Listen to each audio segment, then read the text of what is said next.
Hello, this is Farshid with another episode of Just For You. Today we're going to take a look at a magnetically coupled actuator. First, let's take a look at the components. I've used a 3D printer to manufacture most of these components, and the components are our outer magnet, which is going to serve as our carrier. Then we have our body of the actuator, have the two end caps for the actuator,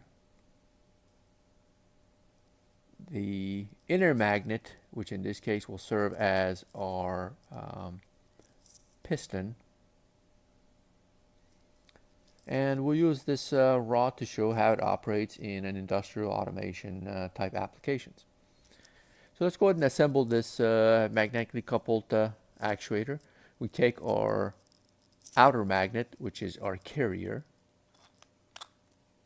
and assemble it to the body of our actuator. Next, we'll take our inner magnet, which is our piston, and we couple the two together. To couple our inner magnet, which is again our piston, and our outer magnet, which is our carrier, and couple the two together, we put our end caps on. So we put one end cap on like that, twist it so it locks in place. Take and put our second end cap on and lock that in place. And again, in industrial automation type applications, this would be a pneumatically driven actuator, and this will show how this operates.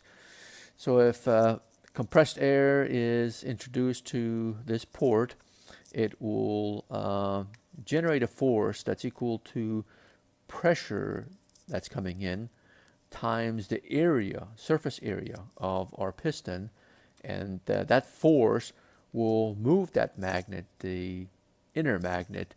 Since it's coupled to the outer magnet, it causes the outer magnet to move. Therefore, whatever work we have, whatever load we have that's attached to this carrier, it moves.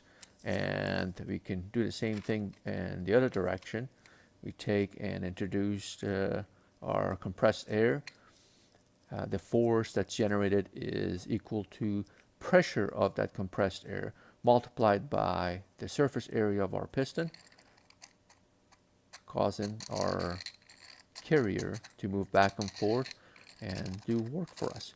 So there you have it. That's a magnetically coupled actuator, and hope you enjoyed it. See you next time on Just For You. Thank you.